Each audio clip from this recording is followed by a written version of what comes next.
In 2018, at a prison workshop in New South Wales, two inmates managed an escape so simple that it embarrassed the entire facility. They hid inside a giant toolbox. The prison's mechanical workshop was used to repair equipment and build storage units for local government contracts.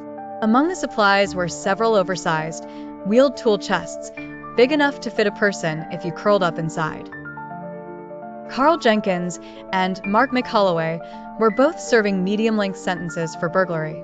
They'd earned a spot in the workshop because they had clean disciplinary records. What the guards didn't know was that Carl was also an amateur mechanic, and Mick had worked as a mover, meaning they both knew exactly how to handle heavy, awkward containers. Over several weeks, they noticed a key detail every Friday afternoon. A delivery truck arrived to collect finished tool chests for transport. The driver was not a guard, and the inspection process was quick. The chests were simply wheeled onto the truck, locked, and taken away.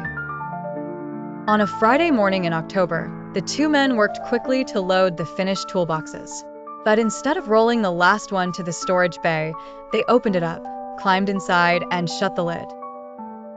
Inside was cramped and pitch dark. The air holes they drilled earlier, disguised as bolt holes, were their only oxygen source. Minutes later, a guard came by with the delivery driver. The heavy toolbox was rolled onto the truck without anyone realizing it contained two people.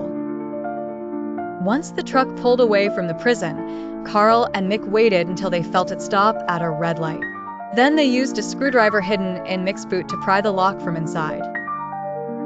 They pushed the lid open, jumped out, and sprinted into the nearest alley. The stunned truck driver called police immediately, but the escapees had already disappeared into the streets. For 5 days, the pair remained at large, staying in a friend's garage and surviving on instant noodles and energy drinks. But their luck ran out when a neighbor recognized them from news reports and tipped off authorities. When guards escorted them back into the prison, one officer reportedly said, "Guests will be checking inside."